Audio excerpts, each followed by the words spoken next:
Stories by Fatima. Season 2, Episode 1, Squishy Wonderland. Jem was a fairy princess who lived in a huge castle on an island. She had all the toys and clothes she could wish for. Even though Jem had a lot of toys, she was also quite generous. She loved to give gifts to people and she took care of hurt animals. The thing Jem loved the most was squishing her toys and cute animals. One night, Jem was going to sleep and she asked her mother if she could read a story for her. "Can you read me a story, Mom?" asked Jem. "Of course, Jem," replied her mother. Jem's mother looked through her books. She picked one and removed it from the shelf. "Let's read this one. Your grandmother wrote this book," said Jem's mother.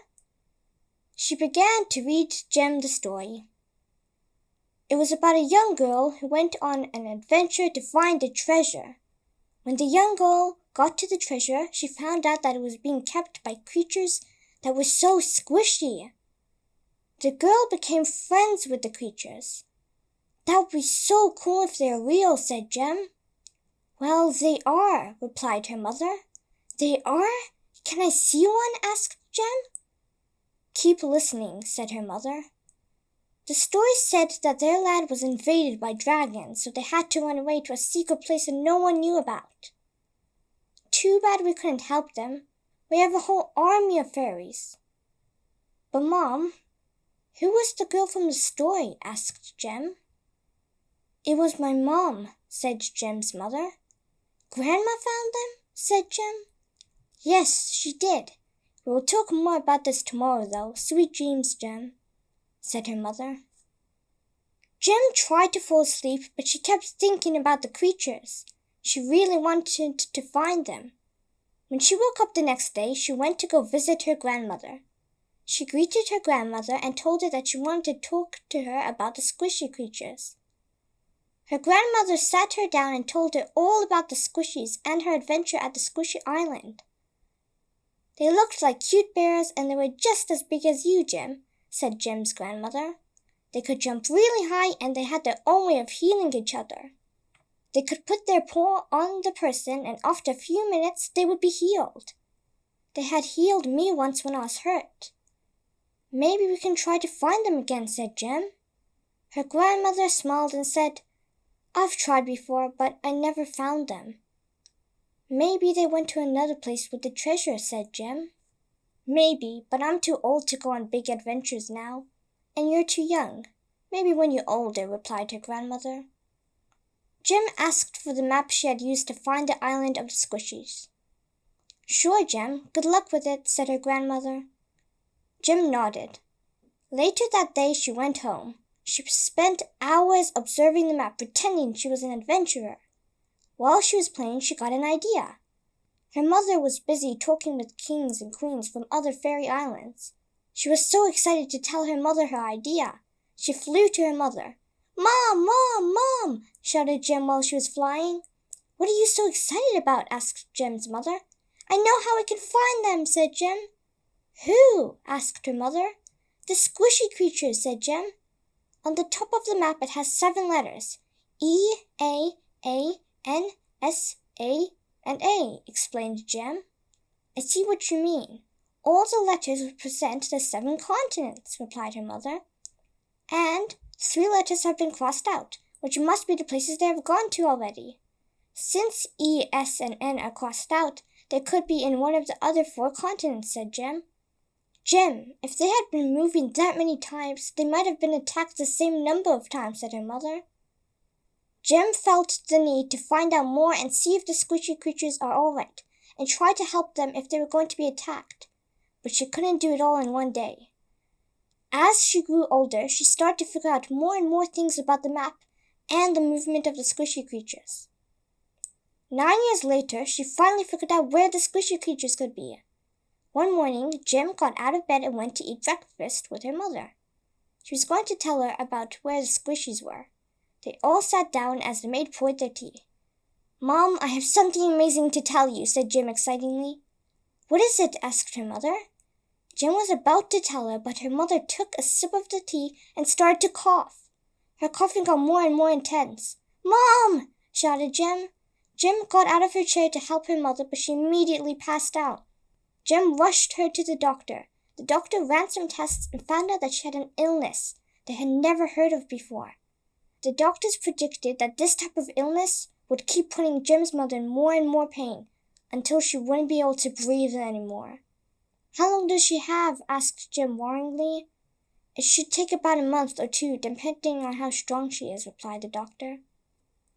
Since nobody had ever heard of this illness, they had no way of treating it. The doctor informed Jem that they would try everything they could to keep her breathing. Jem was scared. She didn't want to lose her mother. Jem was so stressed, and she didn't know what to do. "I know how to heal her," said Jem. "How?" asked the doctor. "The squishy creatures, they have healing powers. If I can find them, I can heal Mom," said Jem.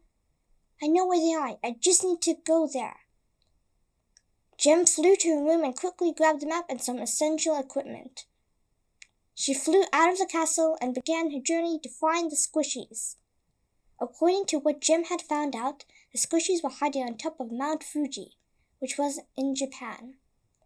Jem was dashing past everyone in the city. She was flying so fast that she bumped into someone and fell straight to the ground. She looked up to see a young girl around her age. "Wait, you're the princess," said the girl. "It's an emergency. I need to go," said Jem. Jem started flying again. "Wait, Your Highness.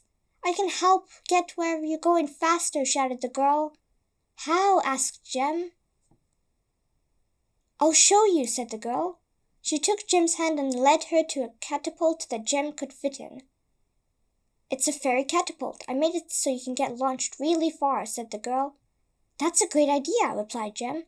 Jem hopped into the catapult and the girl launched her into the air. Once she was flying in the air, she started to flap her wings as fast as she could. After 4 days of restless flying, she finally arrived at Mount Fuji. "I need to hurry. Mom doesn't have much time," thought Jem to herself. Before flying to the top of Mount Fuji, Jem needed to get some equipment. She went to a nearby store and picked up some warm clothes, food, water, and climbing equipment just in case something happened to her wings. After that, Jem started to fly up the mountain. As Jem was flying, a strong blizzard started and it started to blow her away. She used her ice axe to hold onto the mountain. "I need to keep going," said Jem, determined to save her mother. She used her ice axes to climb up the mountain. Snow kept blowing into her eyes and face. She had never done anything like this before. Finally, Jem found a cave she could stay in for a little while. She sat in the cave and took out her food and water to eat something. As she was eating, she heard a little laugh. "Huh? Who's there?" asked Jem. She saw a little creature pop its head out and it looked exactly like a squishy. "Hello, I'm Flu Flu," said the squishy in a squeaky voice. "Hello, I'm Jem." Flu Flu took a few steps forward and stood in front of Jem. The squishy observed Jem for a little bit. Flu Flu looked amazed. Its eyes widened and started to smile. "Are you a fairy?" asked Flu Flu. "Yes, I am, and I need your people's help," said Jem. "You need my help? How can a little squishy like me help you?" asked Flu Flu, who was only a child squishy. "I need the help of squishies to heal my mother.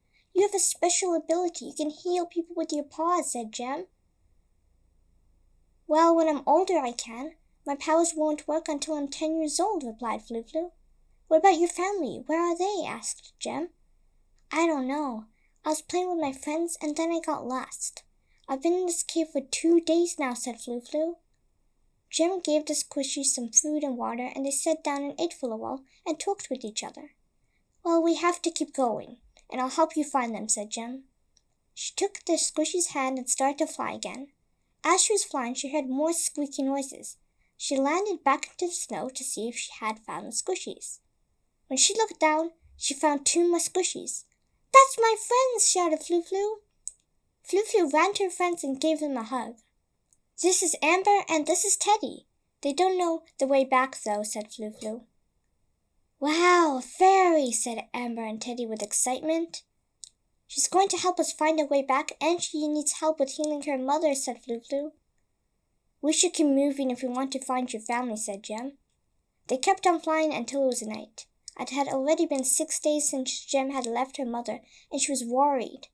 She needed to make it back on time, but she hadn't even found the adult squishies that had healing abilities yet. I'm getting tired, said Flu Flu. Yeah, me too, said Teddy. We can't stop. My mom doesn't have much time, replied Jem. Guys, I remember this place. We're getting closer, said Amber. Oh yeah, I know where we have to go. Come on this way, replied Teddy. They all followed Teddy. After half an hour, Jem saw houses made out of snow. We're here, shouted Teddy. Come on, my parents are the king and queen. They'll help your mom, said Flu Flu. Flu Flu took Jem to her parents. They lived in a huge castle just like Jem, but it was made out of snow and ice. Flu Flu opened the castle door and ran to her parents. Mom, Dad, come quick, shouted Flu Flu. Flu Flu, are you okay? Asked her father. What happened? Where have you been? Asked her mother. We've been searching for you all over the place. I have so much to tell you. I saw a fairy and she needs our help, said Flu Flu. A fairy? Where? Asked her mother. Just then Jem flew in and Flu Flu's parents saw her. That's her, said Flu Flu. Oh my God. Layla, is that you? Asked Flu Flu's father. No, Layla's my grandmother, and I need your help, said Jem. Of course, what do you need help with? Asked Flu Flu's mother. My mother has fallen very ill, and she needs to be healed before it's too late, said Jem. It could be dangerous leaving the city. The dragons want to enslave us to use our healing powers. Right now, there's a bubble made by one of our machines protecting this mountain from the dragons, said Flu Flu's father. Yes, only dragons can't pass through, but others can, said Flu Flu's mother. We can help you fight the dragons. We have armies of fairies, replied Jem. You're just as ambitious as your grandmother. What can you do for us? Said Flu Flu's father. Leo, the king of squishies, was the only one going with Jem back to her land. Leo and Jem went down the mountain. They started to fly back to Jem's castle. It was a long journey down the mountain. When they were flying, they decided to take a 5-minute break to rest. They rested in the same cave Jem found last time, but this time she heard weird gurgling noises. Jem looked around to see what it was. Just then, the top of the cave started to collapse. Oh no, we have to get out of here, shouted Jem. Let's go, yelled Leo. They were running out of the cave when they looked back to see the walls of the cave turning into dragons. The dragons had camouflaged themselves along the walls, waiting for them. What? How did they get past the bubble? Shouted Leo. The dragons started coming towards them. They didn't look like regular dragons. They were dragons made of snow, so they could blow out ice and freeze you. Make sure they don't freeze you, said Leo. Jem and Leo tried to escape by flying away. They were dodging all the ice and snow that was being blown at them. The dragons just kept on chasing them relentlessly. As they were flying away, Jem got an idea. That's it, shouted Jem. What is it? Asked Leo. All we need is heat. Heat melts snow and makes it turn into water, shouted Jem. Jem threw some snow in the dragon's eyes so it could hold them off until she got something hot. The dragons couldn't see anything, so they couldn't chase them. Jem grabbed a lighter from her backpack and tried to light a fire. The dragons are coming. Hurry, said Leo. I'm trying, replied Jem stressfully. Jem finally got a spark. After a few more seconds, she started a fire. This won't last long in the snow, said Jem. The dragons started to get closer. They were coming right towards Jem and Leo. Just then Jem threw the stick of fire at one of the dragons and the dragons started to melt. The dragons got scared and ran away, but Leo knew they would be back, and since they had got past the bubble, that would mean squishies aren't safe anymore. Jem and Leo had to warn the other squishies. They're about to go back when they saw the whole city of squishies flying away from something. The dragons are coming, shouted the squishies while running. The dragons were freezing everyone. No, I need to find the queen and Flu Flu, said Leo. Leo looked around to find them when he saw Flu Flu and the queen flying away. Leo quickly flew to them and grabbed their hand. He then shouted, Come on, this way, everyone. They all started to follow Leo. Everyone, we need to all make a fire and throw it at them so they melt, said Leo. All the squishies grabbed some fire tools. While they were running, they started to quickly light fires. They started to throw it at the dragons and they all started to melt. It's working, said Jem. After a little while, all the dragons melted and they took all the squishies out of the ice. We did it! We stopped the dragon attack for now, said Leo. But won't they come back, said Flu-Flu. The engineers of the bubble machine fixed the bubbles so that it worked properly. The squishies sent a delegation back with Jem to the island. Leo accompanied them. The squishies healed Jem's mother and she was back to normal. When her mother woke up, she saw Jem and all the squishies with her. Mom, you're awake, said Jem excitedly. Jem, I didn't know if I was going to make it, said her mother. I'm so glad you're okay, replied Jem. Jem then turned to the squishies and said, Thank you for all your help. It means a lot to me. Thank you as well for helping to figure out how to stop the dragons, replied Leo. The fairies and squishies celebrated together, and from then on the squishies and fairies became allies and helped each other.